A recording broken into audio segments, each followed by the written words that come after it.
So, what's the secret to being heard without shouting? By the end of this video, you will have a full strategy to accomplish this really common error that you might be making. Hi, I'm Jennifer. I'm a coach and consultant helping professionals master difficult conversations and to lead with confidence under pressure. So let's be real for a second. Have you ever felt like you're talking to a room full of people with AirPods, right? Everybody's got these AirPods in, they're walking around with them, and you just feel like you're talking to people that you're not even on their playlist, right? You're not even being heard. So you share your ideas, your brilliant insights, and maybe even your concerns. And what do you get? You get a lot of blank stares, polite nods, or worse, crickets. People just don't even engage, right? It's frustrating, right? No one wants to feel invisible at work or in meetings or even at the dinner table. I actually work with a colleague that I was having a conversation with that feels this way. She expressed to me that she's trying to do all the right things and that she's trying to grow professionally, and she's also trying to push people to be more engaged and to get their work done, and she feels like no one's even hearing her. Either there's crickets or people just blankly stare at her, or they just don't even engage because they feel like she's difficult. It's frustrating. It's very frustrating, I would agree. But here's the kicker. Being heard isn't about turning up the volume. I know there's some people, and you know who they are. You feel like they're always yelling or they're so loud. I know my husband's very loud, and I'm like, why are you yelling? He's like, I'm not yelling, I'm just loud. But it turns people off.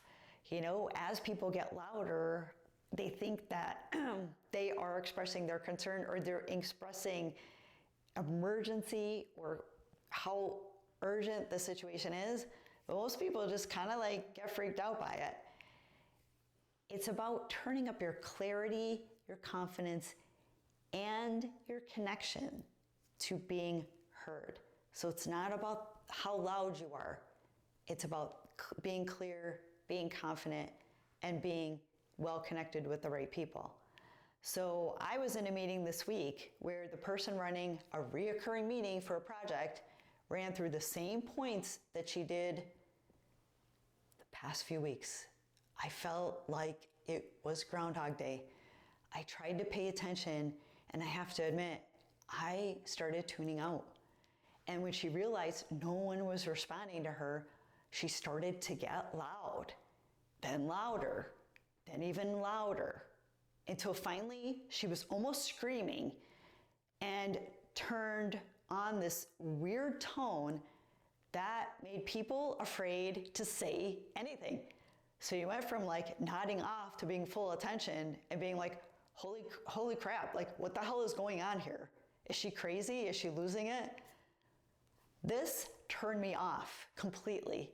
And I felt like my brain was running for cover and totally disengaged. Like she totally lost me.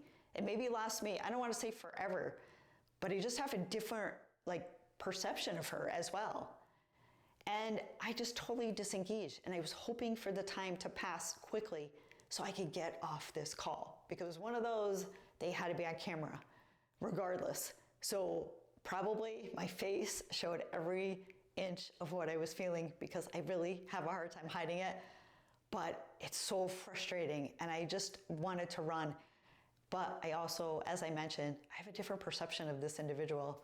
Like, I don't know how much I want to work with her. I will because I have to, but not good. Not somebody I would want to bring to the table and engage in some projects that I'm working on. So believe it or not, there is a science of what and why we tune people out. So I'm happy there's some science to it, because I thought I was just an outlier. But here's a mind-blowing statistic. According to research from the University of Southern California, we process over 34 gigabytes of information every single day. the equivalent of watching 5 Netflix seasons back to back. Holy smokes, right? We know that our inputs are so much higher every single day, especially with technology, right? It's just bouncing off of our brain cells, even though a lot of them are not taking it in.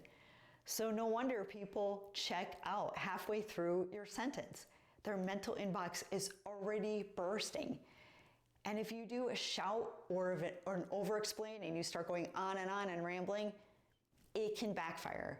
Studies show that when someone raises their voice, listeners, their comprehension, it drops by 20% because the brain goes into this defensive mode. Just like I mentioned before, you just kind of shut down and you're like, what the heck is going on? So you're still not really hearing them.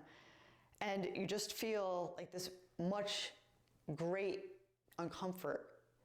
So translation here, louder isn't smart. So let's dive into the secret sauce on how to be heard without raising your voice and getting loud and being that guy. You're gonna wanna lead with the why should I care? Ever notice how people perk up when a movie trailer starts with the stakes? The same works in conversations. Start with why your point matters, not with the long backstory.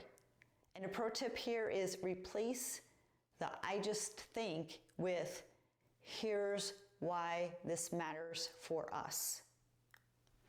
Another tip is the power of the pause. Silence is magic and it's magnetic. Research from the Harvard Business Review found that strategic pauses increase perceived confidence by 40% because you sound deliberate and not rushed. A third tip is shrink your sound bites. So humans have an average attention span of 8.25 seconds. Yep, less than a goldfish, thanks to smartphones.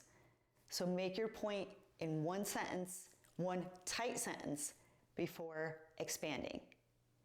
And use your body language as a microphone. A study from UCLA suggests that 55% of communication is nonverbal. So you don't need to shout if your posture says, I'm worth listening to. Sit tall, lean slightly forward, make eye contact, but not that creepy kind. And ask, don't just tell. People are 3 times more likely to remember what you say if they engage with it. So ask a simple question like, what's your take on this? It shifts the conversation from a monologue to a dialogue, which is what it should be in the first place, right? So the bottom line is this: you don't need to shout to be heard. You just need to be clear, intentional, and compelling. So if you think your voice is a spotlight, when used well, it can be, but it draws people in, and when you are thoughtful, and it doesn't push them away. So bring down the tone a little bit, bring down the pace a little bit. Here's your challenge this week. Try delivering your next big idea in one bold 10-second statement, followed by a pause. Watch how people lean in when you give them space to process what you just said. So what do you think? Have you tried the power of the pause before? Which of these tips will you use or you test in your next meeting? Let me know in the comments. I would love to hear from you. So if you'd like to go deeper on this topic, let me know. I'd love to do some more videos in this area. And this is something that I specialize in and cover inside my CLEAR method. It's designed to help high-achieving professionals show up, speak up, and stand out, which is what you want, even in those toxic and difficult environments. I offer coaching, consulting, and some upcoming courses, so check it out on my website that I'll include in the description below. So I hope you got something out of this. If you did, please consider sharing, please consider subscribing, please consider following me on my website, and we will see you on the next video.